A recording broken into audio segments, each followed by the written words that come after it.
I could feel pretty early on like, okay, this is a thing that I'm gonna be doing for a long time in my life, maybe the rest of my life. I could feel like, okay, but this is something special. Hey y'all, welcome back to the Takeoff. I'm Max Henry, your host, and on today's episode, got one of my all-time favorite parkour athletes and human beings, Nico Vanhole, who I actually just found out is a Nicholas today. This is hot news in the Takeoff, Nicholas Vanhole. Nico Vanhole, if you're not familiar, you should be. He is, I think, one of the most creative and ingenious parkour athletes in our space. Like literally every time he shares something, whether it's on Instagram or YouTube, it is like saved in my favorites instantaneously. And between him and Kevin Franzen, I think they've populated my entire ideas and inspiration folder on saved videos on Instagram.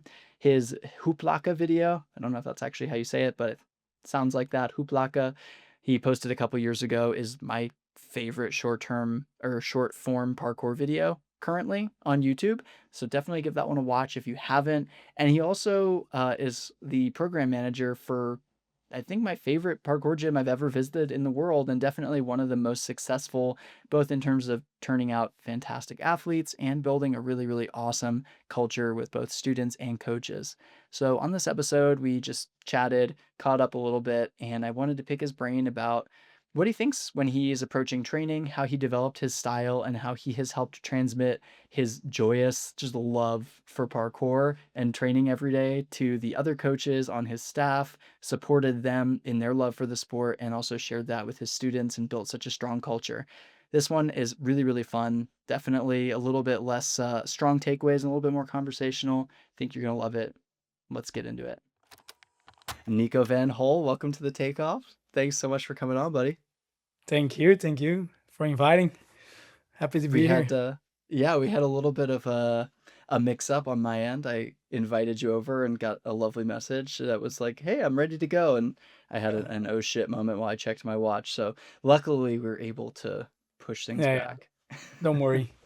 Slow How evening is here, it? so time. Yeah, I was gonna say it's a rare slow evening in Leuven. I feel like you've got something going on at the gym or biking or something most evenings. Yeah, but we finished classes last week. So last week was our final week of coaching. Um, Now we've got only a few outdoor classes with the adults that we're gonna do for a few weeks, but like general classes are over for this year. So the season is over until September. So all of a sudden I have a social life and plenty of time in the evening again. Does the ice cream consumption go up in the summer for you, Oh, like after, or does it go down? it definitely goes up. Okay. Although I'm pretty proud to say that also go for ice creams in the winter because there is one ice cream place that never shuts, so they keep open in the winter as well, which is pretty cool. But it definitely goes up in the summer. Yeah, Yeah. So you guys have is that just it coordinates with the kids' school break? Is that why you guys do a big summer break? yeah. It mostly coordinates with students, so they've Hmm. got their exams now, or they're about to start their exams.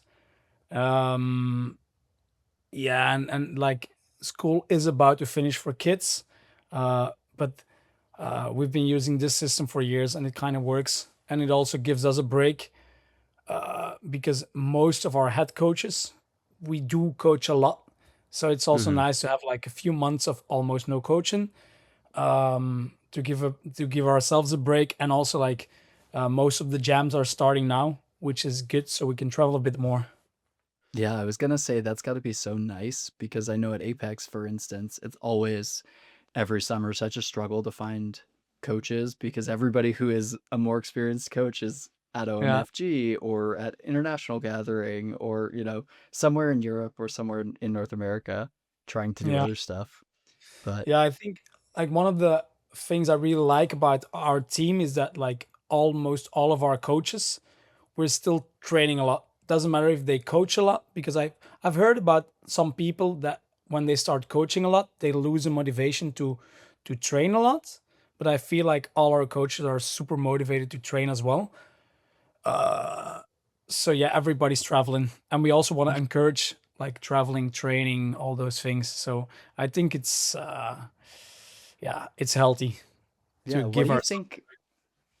Yeah, I was gonna say, what do you think uh does allow that space? Because I've definitely seen, not just at Apex where I spent less time coaching, but in New York at events talking to coaches, like it's so easy to burn out. Why do you feel like the Hall 5 coaches are able to keep that motivation?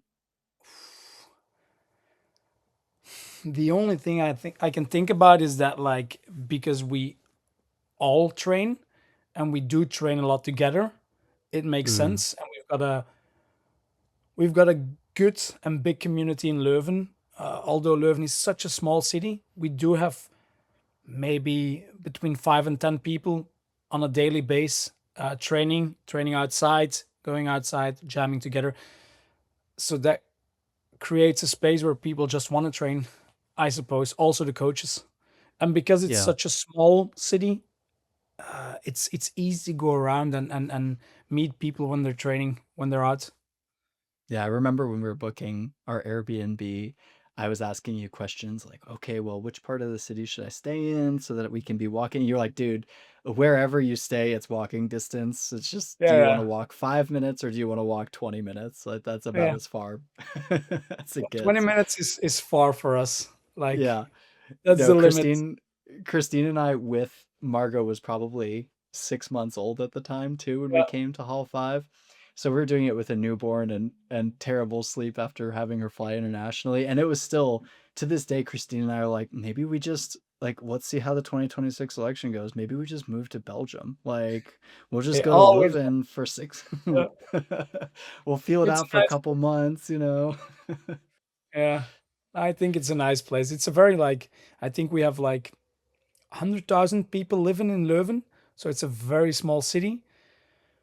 But yeah, it's a nice place. It's a cozy place. Beautiful architecture. I like it. Yeah. Yeah, yeah, it's amazing, and the community is wild. I think the gym, and this is actually, I'm kind of curious. The gym is obviously a magnet for other athletes, and you guys have done an amazing job bringing in people like Rachel and Camilla and tons of other guest coaches who have come in and either stayed in Leuven or left. But Belgium has always had a really big scene since Team Speeder's days in like 2007. Why do you think that parkour has done so well in Belgium? I do think it is like it has to do with location as well. It's so easy to get into. It's like easy to go from Belgium to different places in Europe. Um, I also do think we have some amazing spots. Like we do have like Louvain-la-Neuve, for example, is such Mm-hmm. a crazy place. It looks like it's been designed for parkour. There is almost only students living in the city center, so nobody gives a damn about us training.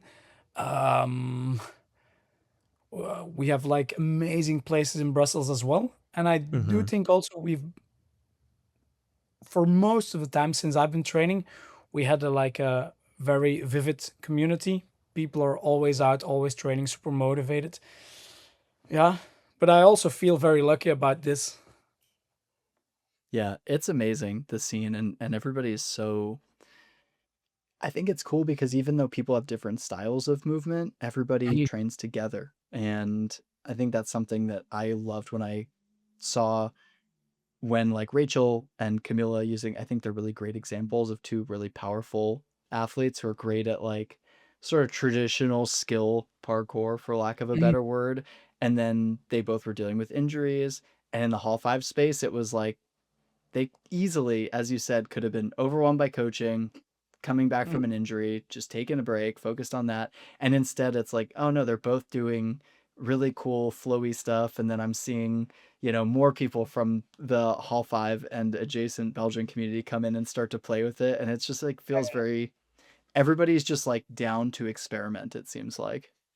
Yeah, I think when we first started approaching like international coaches, uh, Matt McCurry and Mark Bush, they were the first two, and we were really looking for okay, what kind of styles are we lacking?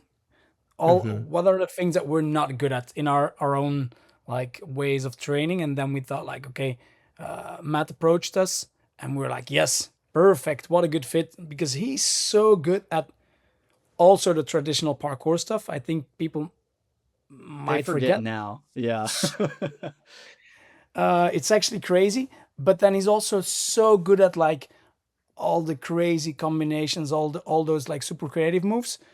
And it really like influenced our kids because he was coaching them. He was coaching these like weird, funky stuff, and a lot of our kids really picked up on this, and they start experimenting with like combining the more traditional moves with these weird and funky moves, and like there were such cool things coming out of like the us working to us working together with Mark and Matt. It was amazing. And then the year after, we decided to focus a little bit more on the girls in the scene, and then we had like Rachel, Louisa, and Camilla coming in, and they Hmm. also did so good. For also, once again, like they influenced so many of our kids, their styles.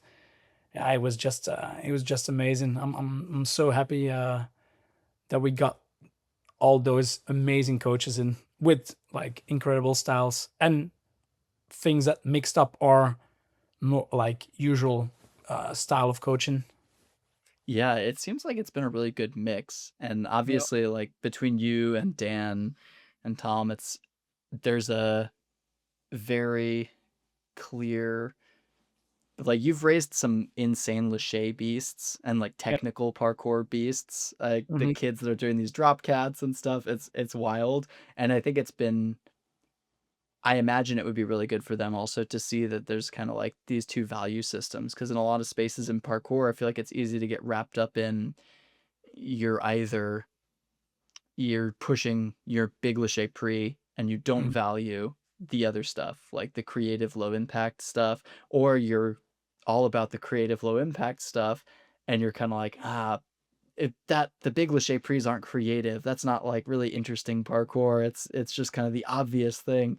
And it's cool to see both of those coexist in a lot of these athletes. I feel like that's such a healthy training environment. Yeah, yeah, absolutely. And I can't thank all our international coaches enough for like giving that input. Mm.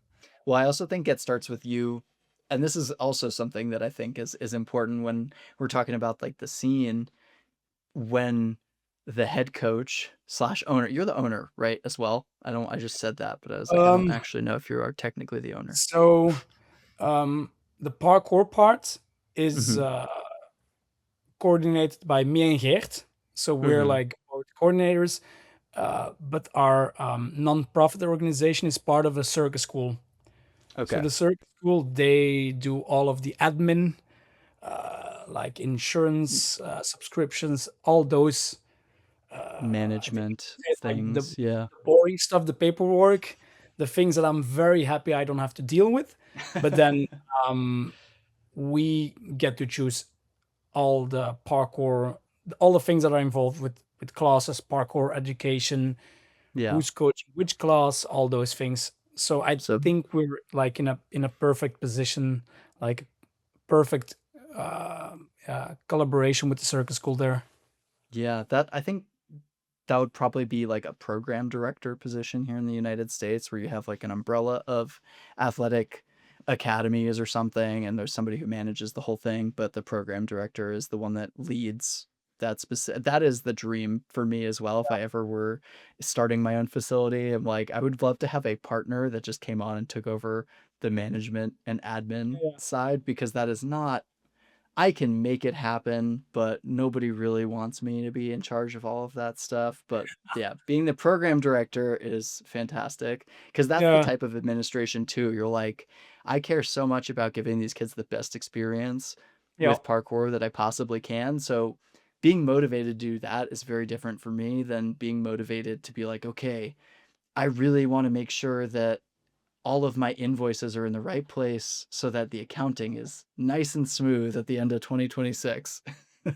yeah, yeah. No, we've got an amazing person who does that. She Yeah. loves she loves using Excel and Word and all those things. She's so good at admin, and she actually like, yeah, she likes doing those things, which I'm surprised that there are people existing that like those kind of things, but God bless she does those an amazing people. job. Yeah. Yeah, God bless those people. And what I was going to say is that having you as the program director and leading that in the community too is, I don't know that we've ever spent any time together where you were not down to train. Like if it came up, I was like, well, maybe the only time that I can say is if I asked you if you wanted to train on the way to a really good coffee. That's the only time I think we've ever postponed training together. Is like, okay, we'll get the coffee first and then we'll walk to the spot. But I definitely Yeah. feel like you lead heavily by example. And I'm curious because I actually don't think we've ever really talked about it. Like, do you mind telling me what your experience was getting into parkour? Because I have so many memories of the early, like, speeders days. I'm trying to think of who else that I was kind of seeing from Belgium, but I remember you popped up and I don't remember when.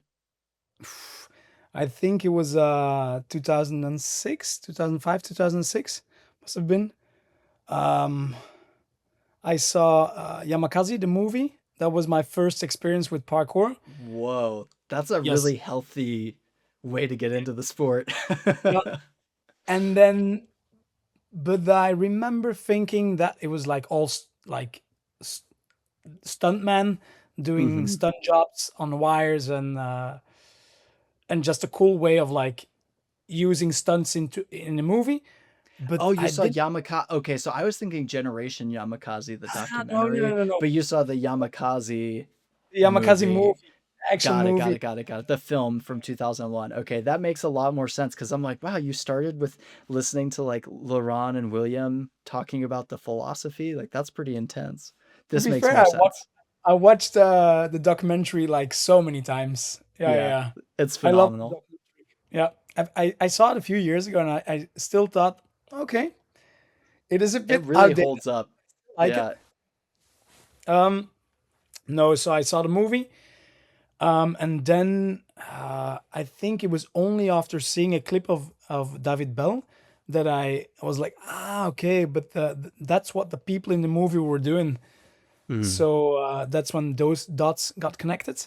Um, and then I think like so many people around that time just started going to playgrounds and jumping off high stuff with their best mates. Um, and then slowly we got to meet other people in Belgium, like speeders and people from the Netherlands who like told us about like technique and maybe a better way of training to keep the body healthy. Um, so we slowly got into meeting other people, training with other people, and then from there on, like it just kept going. But I could feel pretty early on, like okay, this is a thing that I'm gonna be doing for a long time in my life, maybe the rest of my Yeah. life. I could feel like okay, but this is something special. Yeah. Yeah. When do you have a moment where you feel like that crystallizes? Because that resonates with me. I remember when I found it, I was 14 and I went home that day and told my parents about it at dinner. And my Yeah. sister, who was a couple years younger than me, was like, you just want to try everything and you like try super hard at something for like 2 weeks and then you forget all about it and you never try it again. And I was like, fuck you, this is the thing, like this is my life now. And it turns out that it was, but I Yeah. don't know what it was that was like. I remember though having the same feeling, like other things I was interested in, Yeah. but when I saw, for me it was when I went from David Bell and then I started seeing some of the Cambridge videos and I saw a team Chasseur video and then a Blaine video. And when I saw them stick a rail precision, I was just like, that's the coolest thing I have ever seen in my entire life. I want to do that until I'm like 80 years old if I can. And it was just like instantaneous, like a flip switched. But were there any moments for you or events for you that felt like Hmm. that? That's such a good question. I think um I think it must have been like 6 months in that I really started noticing, okay, but this is this is a thing you can do wherever you want. You can Mm. do it with all your best friends. There is almost no limitations. I also really like from the beginning, like filming clips and like uh, making pictures about it. Like, so it combined so many things that I liked. The whole street culture thing. And I think once again, I was 6 months in, I was like, yeah, this is going to be a thing that's going to stick with me. And then I thought about like, okay, I need to find the day where I started parkour, which was the first day ever that I went outside and I started jumping off things. And I found it back, and it was like the 19th of February 2006. And I was like, okay, I need to remember that date because it's gonna be a special date. Um That's so yeah, impressive that you were a winter parkour baby also, I was because a a lot of winter people, parkour. yeah, It was 19th of February, I would not have been going out training outside. I remember it well. It was a dry Sunday, so at least it Okay, was yeah. dry. It was cold but dry. Yeah. And also, to be fair, we were just jumping off stuff, not trying to stick anything. So even if it was pouring raining, we could have done exactly the same exercises. Yeah, Yeah. snow may have actually been preferable. He could have Yeah. gone really tapped into the Russian side of training and gone super high with some snow. Yeah. That was never my style. Yeah. Well, how did your style develop? Because you're so technical and creative, and especially on bars, I think is probably how most people might see like their Yeah. perspective of your training. But back when we started, there were no gyms. I mean, I remember how hard it was for me to find bars to swing on. Like we had one at a playground, and I think that you and Ward Mortier start training together, or did you train pretty early on together? He's from a different city in Belgium. He's from, I would say, almost the other side of Belgium, which is an hour Okay. away. And now Yeah. every American will say, like, what? That's Yeah. my neighbor. Um, yeah, so but we started training quite frequently together, yes. And Okay. we were both very interested in swings from our early days. And I think we also started like scouting for swings pretty early on. Um, if I look back at my technique from those days, it's horrible. it's it's just You don't need to see where your feet are when you release from the bar. Don't worry. You just release chest back and you hope for the best. all for the That's the best. Um, um, but I think like because I'm not and this is an understatement, but I'm not the tallest person, so my jumps were never the biggest jumps. So I think I start like focusing more on like technical stuff early on, and like I really like foot placement challenges, or like laches, or like strange cat leap variations, all those things. I think pretty early on, and then I feel like as soon as we got half five, of course we could like play even more with swings. But I think from the moment we had half five, I also start experimenting more with like 180s and tags, Hmm. because before that I was not that much into those kind of things, but I really liked practicing my 180s. I even think that my 180 technique improved more than my swing technique with having a gym, which is a big Yeah. statement, but I do believe so. And I also got more and more into like line building. Um, and I think definitely those things shaped my style the way it is now, from having a gym. Yeah.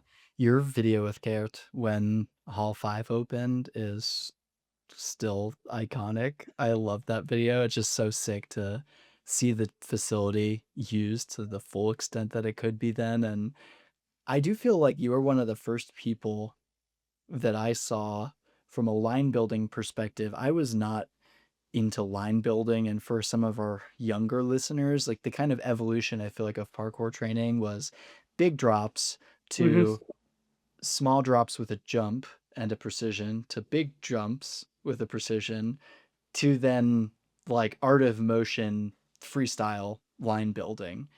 Yeah. And I remember I was just kind of like, well, I'm not interested in this sort of like comp line building element, Hmm. but I'm also starting to feel like I'm hitting the end point for where I can get with my running precision. It's like, all right, I can go 15 feet to a rail. It's going to take me 6 months to go another 6 inches to a rail. Is that it's like in weightlifting when somebody is like at their max, like, okay, now it's going to take me 2 years to add 3 kilos. You have to Yeah. really love that for it to feel worth it. And Hmm. I feel like you were one of the first that I saw that made line building in parkour look fun and interesting because it just was like stacking complexity. And that was so cool to me. It's like, oh yeah, you could connect all these challenges. And there were a couple other people. Oh my gosh, I feel so Florian, that's Flo from Austria. I was like, I Yeah. remembered monkey balls and I couldn't remember his actual name. But Yeah. Flo from Austria was another person who more in the like parkour imaginatively Hmm. style started doing that. Who were some of the other people that you remember looking at and being inspired by to explore that tax? Because when you started doing like Kong tax and all these, it was like you introduced me to a kink, and I mean that in a very like I was like an obsession, a dark obsession I didn't know that I had. Where I'm like, you can do attack out of a Kong? Oh, that's you dirty boy. And yeah, it was amazing. It was a whole new world of experience opened to me. Yeah. I think as soon as I like start playing with new sort of tags, or like I think 2 summers ago I was like playing a lot with like those foot hang Oh thingies, yeah. yeah, upside down. And I always try to find like just as much places and variations I can with them outside. Um, and I can get like very deep into like one technique, and try to find as much variations as I can, and then I'll find something new, and I'm obsessed about this new thing. Yeah, and I think Yeah. it's just a nice thing because you have this new thing to play around with, and all of a sudden you find like an unlimited amount of options in your local spots to try them on. It's once again as if you have a new toy and you just want to play with it all the time. Yeah, that's a much more family friendly metaphor than my metaphor. I I also I think that that's like that sort of technique maxing where you find one thing and you just get obsessed with it. I recommend that to people all the time for everything in their Mhm. training when they're kind of just like, my training's been kind of boring. I'm like, pick one thing. Like for me, for a long time, it was pole cats and then it was pole tic tacs. And I just spent probably 6 months technique maxing polecats. Like every session, it was just what weird polecat can I find? How can I stride into it now instead of this? Or what other entrance or variation? And you get so good. Like when you develop the skill at that depth, it sticks for such a long time. Like Yes. Colorado kind of sucks for polecats. It's really dusty here.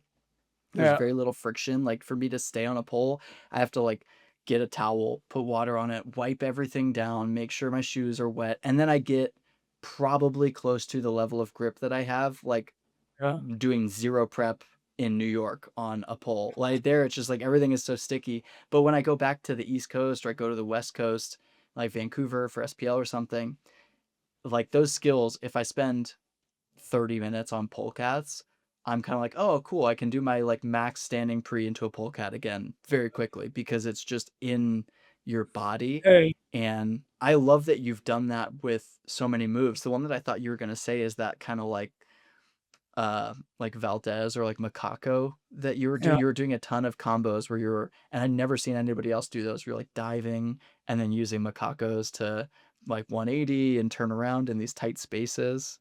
Yeah. Yeah, that's cool. Is that something that you also recommend to other people, like your students when they get to a certain level, or is that just kind of like your personal approach?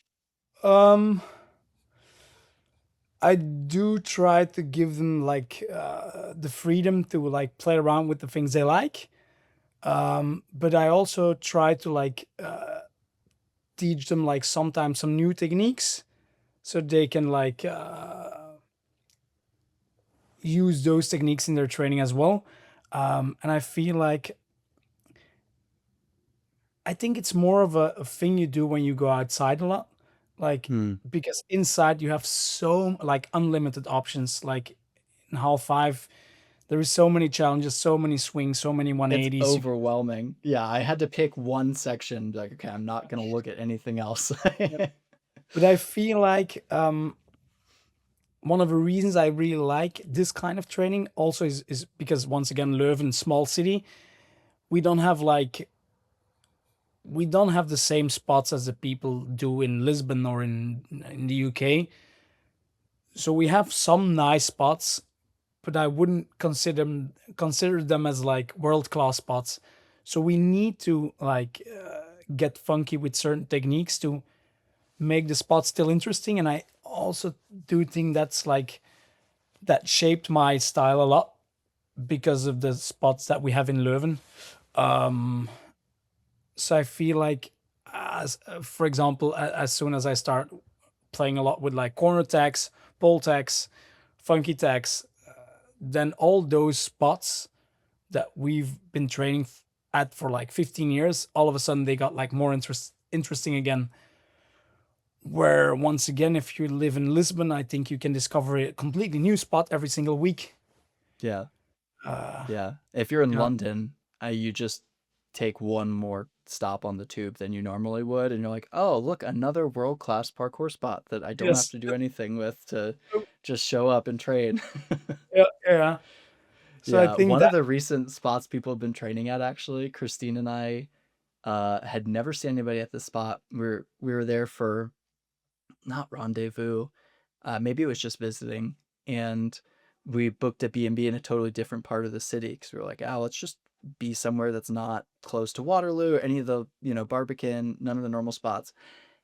One block away was this like seven wall spot, and now I've seen like Ed and Verky and some of the fat guys there, but like literally we just walked one block, and it was hilarious because we're like, we're gonna go far from the sort of parkour spot part of London. Like you can't get away from it. I'm like, this would be the best spot in Colorado.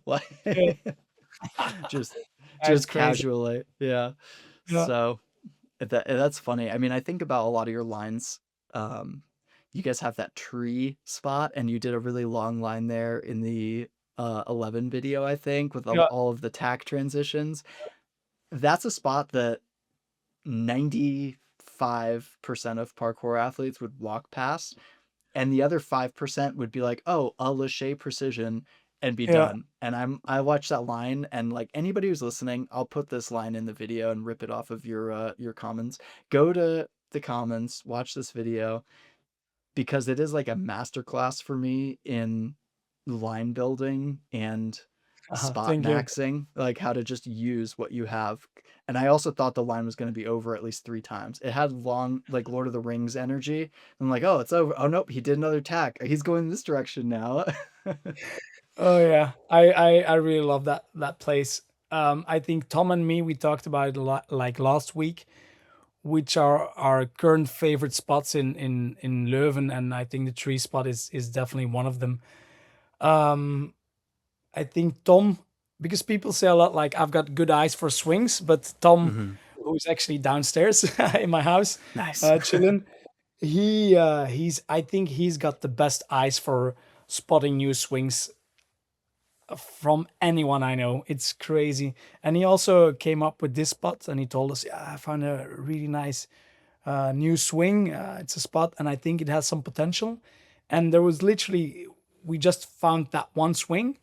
Yeah. And then as soon as we start actually like training there, we came up with so many new swings. But there is not a single branch which is like horizontal. All the branches Hmm. are in an angle or like, and it makes the spot not the easiest, but definitely like one of the more interesting spots in Leuven to use. It's such an amazing place.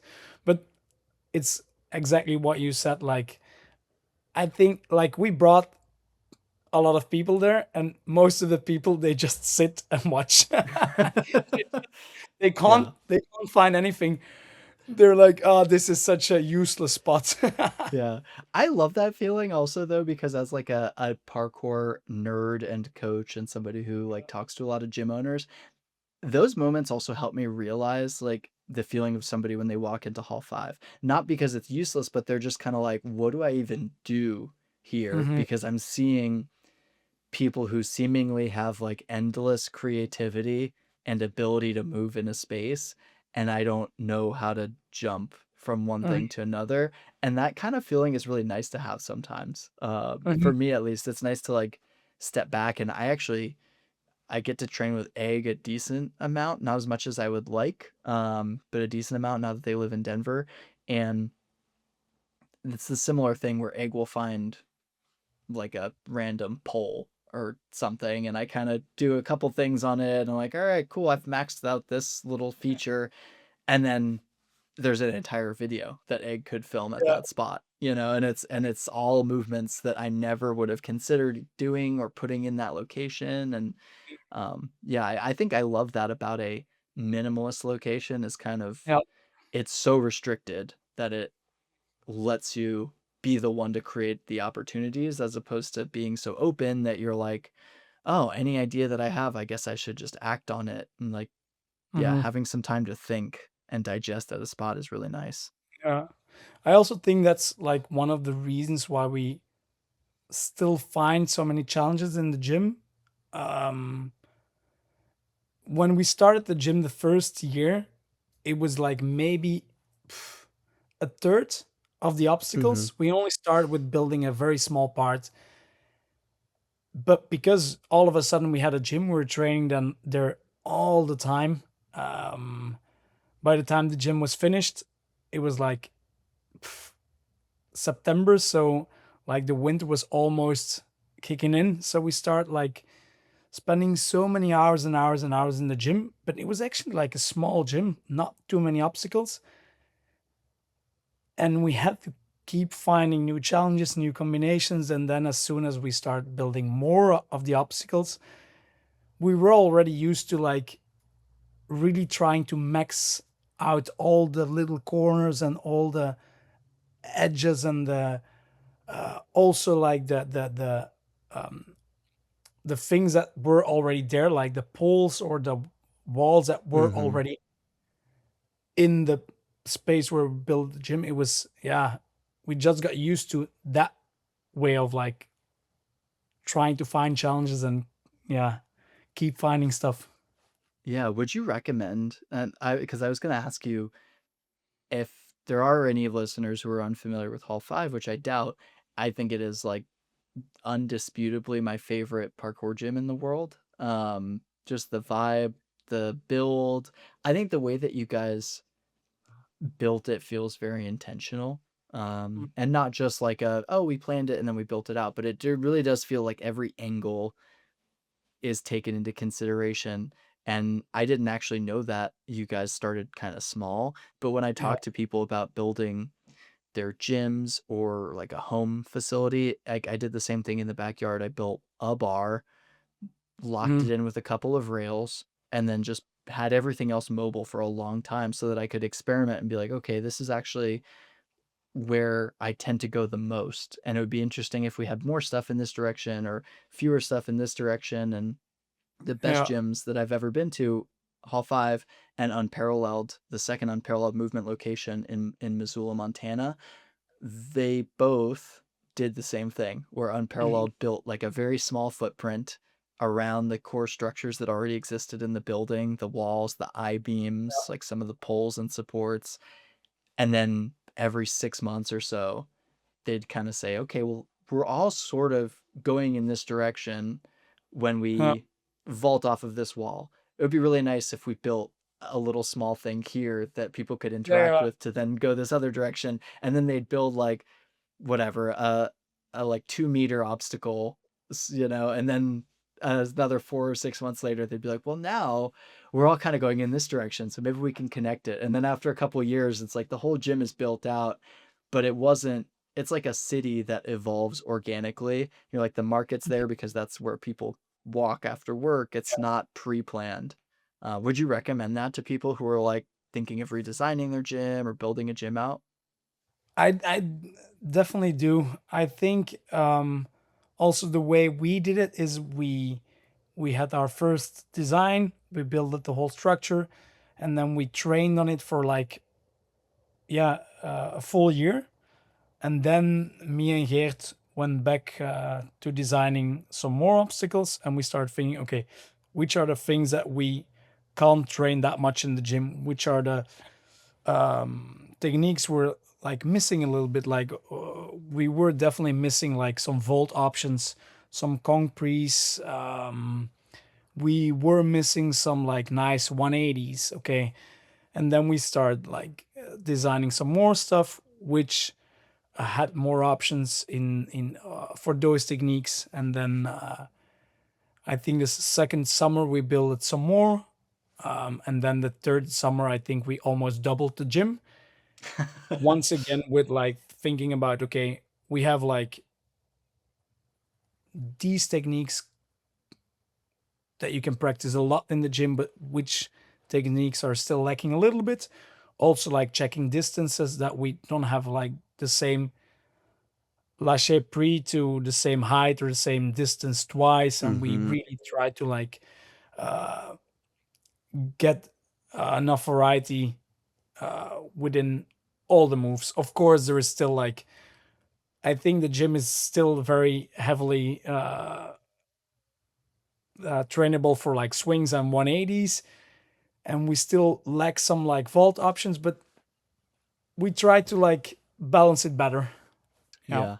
with the new I also designs. think that if a gym is not, I love when an indoor space kind of lends itself to the things that are hard to find outside. Hmm. Because a lot of times when you find a good swing or a good 180, it is really technical. And if you're trying to learn a movement in that scenario, like it's really easy for our eyes to be bigger than our stomachs with certain Yes. moves. And it's nice when you have a place to actually build the skill because yeah, it's cool when there are nice vault setups in a gym, but recreating Vauxhall or recreating like Bedok Maze, Hmm. I think it can have its benefits, but I also feel like most people can really get a similar experience from setting up a couple of vault boxes.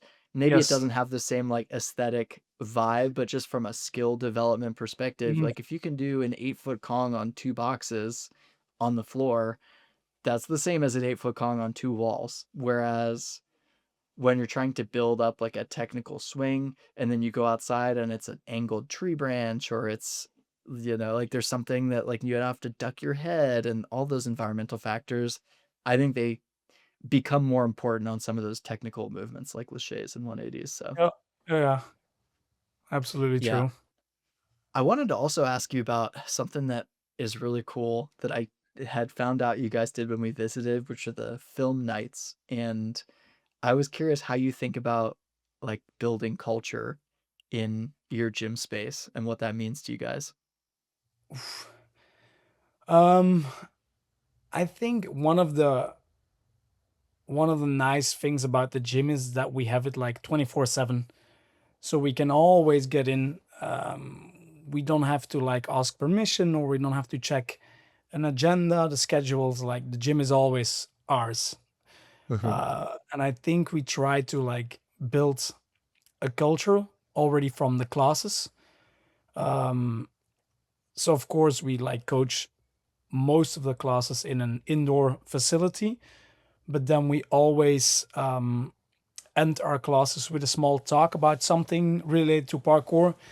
It can be something about the history of parkour, but mostly it's about something that is currently happening, something that's news in the parkour world, or like about a new cool video that recently came out, or anything parkour related. but it almost always has to do with like parkour outside, and that's not a thing that we consciously think about while we prepare the small thing. We call it PK facts, the small thing we're going to talk about. But it is like, if you think about parkour culture, and you think about what kind of things do I want to tell the kids, the youngsters, the parents, the adults, it almost always has to do with like street culture. Mm-hmm. So I think that's one of the things we really try to do to get them to understand parkour better. We always have like video of the week on the whiteboard, and it's we try to focus on videos that they wouldn't find easily themselves. Like, okay, within the world of parkour, like everybody's looking forward to the new Kevin Franzen video, but I Mm-hmm. feel like the average kid that does a parkour class might not know where to find a Kevin Yeah. Franzen video, or maybe doesn't know about Kevin. So we Mm-hmm. always try to like highlight a video of somebody really in the culture, and not a vlog of yeah, like popular YouTubers. Yeah. Wait, so how many of them are doing best tricks from newest Spider-Man movie? Because that's really key. That's core culture right there. It's actually, I I say that, and I love and have a very good relationship with both Nick Pro and Matt, and I really think it's funny because they are like, anyone who doesn't know Nick, by the way, I'll just say this because I feel like he gets a lot of shit. He is such a nerd. He is like genuinely such a nerd. He's living his dream making this content, and I think a lot of people see him and they're like, he's just making this like lowest tier. I'm like, no, him and Matt, that is like, they would, even if they were not making money, Nick especially would be making Star Wars lightsaber battle videos for free. Like, that is just his personality. And like Matt similarly would just be like making weird like sketch stuff. So I had to say that as a joke, but I did want to throw that out there for anybody who's um listening. I love my Canadian friends over there. yeah, yeah. No, so I think that's like, yeah, that's a way we try to educate them a little bit more about the culture. We also Yeah. have like a ton of books, like your book, for example, and like a lot of photo books. The one from Emily, like Jason Paul's wife, the photo book, which is yeah, nice. The one of Yep. Soul Yep. Destroy as well, some Move Max as well, some Kippa magazines as well. Like a lot of books that we've got them at the gym, so kids can always look into them. And then we really try to encourage people to go outside as well. And Mm-hmm. definitely the kids that are like super motivated, we take them outside with us. They train outside quite a lot. We've got a big like WhatsApp group where everybody can join. So I think those are the ways we really try to like teach them about the parkour culture as well. Um, Yeah. yeah, and we also like there is also quite a lot of people, international people, always stopping by. So that also helps them to like learn about this person is from there, and that person is good at like these kind of techniques, and they start looking into their Instagram accounts on YouTube. And then, like you said, we also try to do some like, every time there is a new like maybe a bigger piece coming out, we try to screen it at the gym. So yeah, we really try to like focus on all the things that are happening around parkour in the world in our classes. Yeah. Yeah. That's great. I will apologize in advance that the next point A piece with Davis is probably not going to be child friendly due Okay. to language restrictions. Okay. Anybody who knows Davis, Nora, uh, Davis or Nora will probably not be surprised that there is some rude language in that one, but I think it is for the better for the That's adult viewer. totally okay. Also, Yeah, you we made like, so many family friendly things, and I've been editing Davis's video, and I'm just like, my ears are burning from the F bombs, but simultaneously, I don't feel that bad because like Queen City, very family friendly. Yeah, Gatecrasher, pretty family friendly, and then we've just degenerated to this point. that's okay. I also do think like those screenings, it's usually like 16 plus kids There you and go. adults Yeah, that they'll love join. it. And also like I They'll don't love know it. if you've seen Protein, the video. Yes, that is the trippiest video. I have never been grossed out in a parkour video until I watched Mikesh lose his teeth on Like, screen. we Not were really. For the this actually that video has, I think it only has like 2,000 views. If yeah, anybody's listening to this that hasn't seen Protein spelled the fun French way, protein with the little EINE, yeah, go check that out because it is nowhere near something that I would ever think to create, and I'm so glad it exists because like it is genuinely a fantastic piece of cinematography and has some great movement and stuff, but like the story of it, it's it's gothic. It's very it's strange. crazy. Yeah. Yeah. Yes, Yeah. when Ravi, the guy who made it, um, when he and Zaur told me like, yeah, we're also making a video to like submit for the Springstof Film Festival that we created. They both had like a smile on their face, and I was like, "Oh no, boys, what, Uh-oh. what did you do?"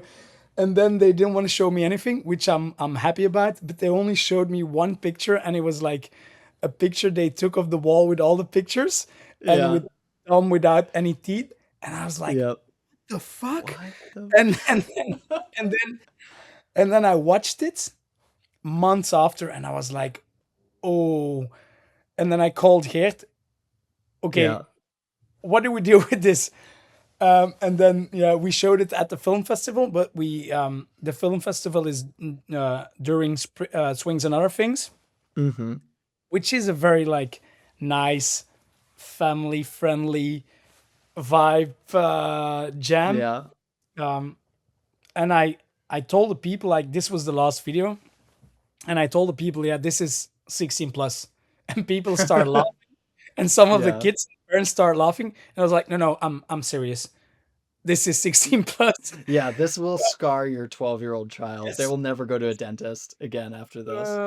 Yeah, it was so funny. But yeah, Yeah. It for the Ra- listener who doesn't know it, imagine the Pasha like trick dealer video. Well, that yeah, if you don't know Protein, you might not know that video either, but it's like the Pasha trick dealer taken combined with like a methed out trailer park vibe. Yeah, it that's is pretty it is much it the is best I can train do. spotting, train spotting Yeah, the parkour edition. there you go. Yep. Yeah, yeah. But I knew as soon as I saw Ravi and Zaur laugh that like okay, this is We're in gonna be trouble. special. But yeah, Zaur Yeah. Zaur Ravi, he's forever in my heart. I don't think that a lot of people know, but he's from Brussels, which is quite close to Leuven. And when we were building Hall 5 the first summer, when we started the building the actual like parkour space, me and Ravi, we knew each other, but we were not like close friends. I wouldn't even consider us friends. Like we only trained Mm-hmm. together a few times on a jam. And then all of a sudden, Ravi came to Leuven, and he told me, yeah, I heard about that you guys are building a gym. And from that day, he came to Leuven every single day. We couldn't pay him. We couldn't pay anyone because there was almost no budget, and all the budget was going into woods and bars. Um, and Ravi came for I think 3 weeks every single day, a weekday, weekend day, doesn't Mm-hmm. matter. He was there every single day helping out, and like that moment, we became such good friends. He's such a good kid. Yeah, Yeah, that's awesome. Also, for my American listener who's trying to figure out how dedicated that is, Brussels is like a 40-minute train ride from Leuven, yeah, probably half an hour. half an hour. So yeah, that is still very impressive, but I had to provide the geographical context. I remember you told me at one point that you were like in Brussels every other day or something, seeing people, and I was like, that's crazy. Wow, that's some dedication. And then I looked at the train time. I'm like, oh, that's actually That is actually shorter than it takes for me to get from my house to downtown Denver on a train, which is insane. And I live 4 miles. Yeah, I can bike faster probably to downtown Denver than I could take a train. yeah, Uh, Wild. yeah. Well, I wanted to, This kind of traveling. yeah, Yeah, I mean, the traveling in Belgium was a joy, honestly. I loved it. It was so nice. I yeah. can't wait to go back. And to that point, I'm going to be seeing you in Denmark in a couple months at Yes. IG, both Mhm. coaching. But what else are you up to other than going to international gathering? Um. So next week, I'm going to Oslo Movement Gathering, uh, helping out. Uh, Are you doing stand up? no, absolutely not. That would be my Phil worst is nightmare. doing stand up. I don't know if Phil can do it. I feel like you could No, pull it out. You could no, pull it no, no, off. no, no, no, no. Biggest nightmare. Biggest nightmare. I don't think I would do it for 10,000 euros. I'm not joking. Wow. I would I'm shit gonna my tell that to Ansel and see if he can match that price. no. Horrible. No, I'm gonna help out with style and skill competitions, which I'm really looking forward to. Together with Megan. Megan is also helping, and of course Ansel. Hmm. So Oslo Movement Gathering, and then next up, I would like to go to the UK. So yeah, UK for maybe a week and a half. Yeah, you got to Oh, have a summer of British Brick. You yes, have to just hit yes, all the classic spots. yeah. Like it's a tradition. It became a tradition going visiting the UK in the summer, and it never disappointed. So I need to do it. Um, and then I am thinking about visiting Gio and Monica in Rome at some point during the summer or just after the summer. Um, that's I haven't planned it yet, but I hope that I'll find time to do that. Hmm. I think I've got some music festivals as well, just music festivals, no parkour related stuff, which is nice. We've got a very cool music festival very close to Leuven. I think it's a half an hour bike ride, and it's Okay. yeah, it's Gorillas headlining the XX, the Cure, a lot of Damn like bangers. electronic, yeah, yeah, Yeah, electronic that'll be and rock sick. bands. So that's a thing that I always do with some friends and my brother. Um, then Denmark, definitely. The plan is actually to go to BGI a few Nice. days before we have to be at Gallo. Hmm. Um, Something For the really important. listener, yeah, Yeah, BGI is the indoor and outdoor parkour facility. It's a private facility though, right? Like you can't just go and show up and train there without invite 'cause it's I think part of a school. But it's if you've watched Jim and Joe's videos, the Jammer Row account, Parkour Swings 101, you will recognize BGI. It's got yeah, some insane design. yeah, yeah. That's I would love to do that. And then another tradition, Danish tradition, is that me and Thomas Amlat, we started going for a beer on Friday, and then on Saturday we have to be at as coaches we have to be at Gallo on Saturday. So Hmm. Friday evening we have a beer, and then it's kept growing, and now I think it's like a group of 30 people meeting up on Friday and having a beer. And This is why everyone was trying to get me to fly in on Friday. Okay, I now understand because it's Lisa's like, "Well, we'd really like you to come in on Friday."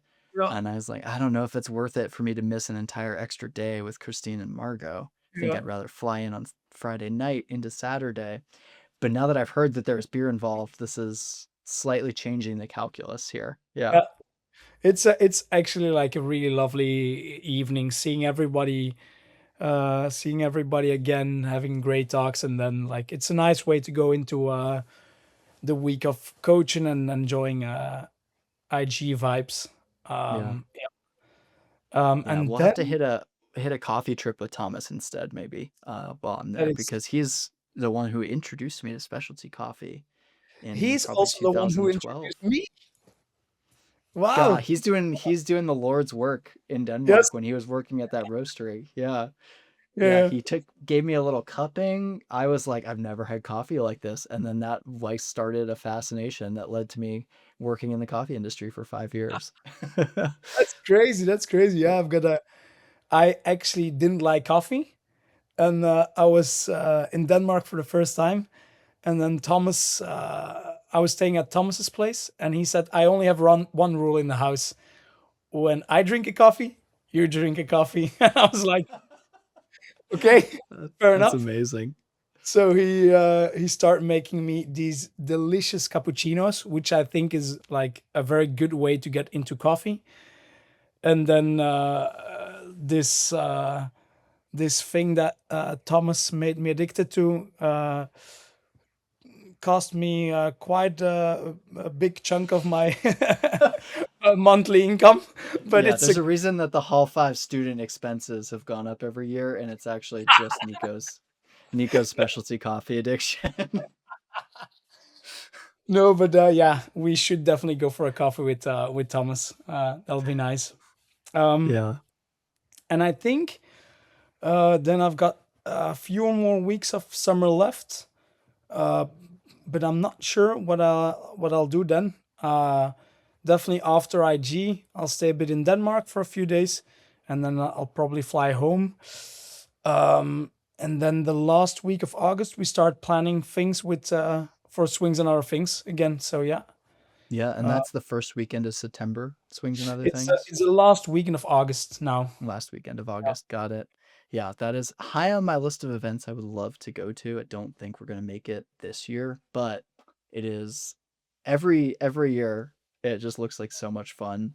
And I like I said, we were at Hall 5 for like 3 or 4 days, and even sleep deprived being there, I just was like, I want to go here when Margot's old enough that she can just go like play on her own so that dad Yeah, can train, because I could rarely do I come to gyms that I'm like, I want a session here for 6 straight hours, multiple yeah, days a week.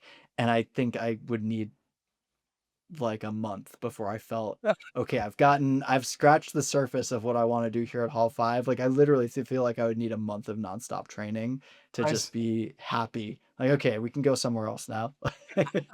Yeah, always welcome. The gym is open for you and Christine and Margot anytime. So yeah, Yeah, always she's getting her rail balance and swings up right now welcome. at age Nice. 2. She's big rail balance kid. She's just recently gotten very into precision, so she likes having me draw. We have like a little park that it's like all stones, like little Yeah. stones, and she's like, Dada, you draw shapes. You draw shapes and I jump, and so I like go and draw little shapes, and she like just loves jumping off of the curb, and she's like, okay, now draw a little circle, draw a little Nice. circle. And so She's she's always like already basically into it. doing these little like pole precisions. Yeah. It's Nice. super cute. Oh, really cool. Really Yeah, I'm cool. trying to not get overly excited and then just ruin her fascination with jumping completely. But Yeah, yeah, I it's get it. very, very fun.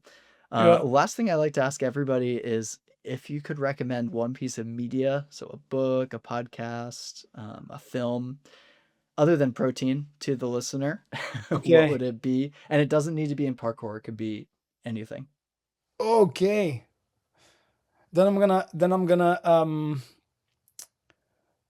advertise my favorite movie of all time, which is Hook. Do you know the movie Hook? Oh yeah, Tim Curry and Yeah. right? Is it? Yeah. I I think it's Robin Williams, yeah, Uh, is in there. I think so. Yeah. Yeah. I think it's such a good movie, and I also think the why I really like it and why I want to promote it here. I think it's the youthfulness, the playfulness in the movie is one of the things that I really like in parkour as well. And I think that's why I resonate with the movie so much.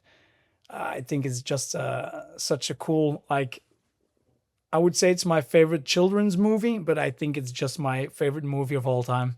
Such a nice movie. Yeah. I think that says something really beautiful about you as a human being.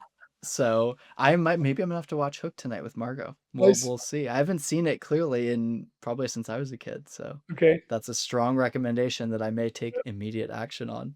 Nice. Nice. Spaghetti and Hook. Spaghetti and Hook, yeah. Netflix and chill, Spaghetti and Hook. Nice. Well, Nico, Nice. thank you so much for coming on and taking the time. I really appreciate it. Yeah. Thank you. Thank you. It was a very nice chat. I enjoyed it. All right, y'all. That was Nico Vanhole. Really loved this episode, and I'm so excited to get to catch up with him in person in Denmark. I honestly could always just nerd out on parkour stuff with Nico forever, and I feel like that came across pretty strongly in this episode. There's a lot of just chatting about training and inspiration, and I did want to just catch up with him and see where this one went. I didn't have as strong a takeaway as I sometimes do in these episodes where I'm really trying to pick somebody's brain about what they specialize in. But I hope you enjoyed it and feel like you got to know Nico a little bit. If you're going to be at IG this year in Denmark, hanging out with me and Nico and Kevin and many other amazing coaches, drop a comment because I want to know who's going to be there. I'm very excited to be finally coaching at IG. Really wanted to do it for years and happy that the opportunity was offered to me this year and that I don't have a newborn, so I could actually take it this time around. That's it for now. I'm excited to bring you guys another episode next week. Hope you have a fantastic week, and I will catch you later.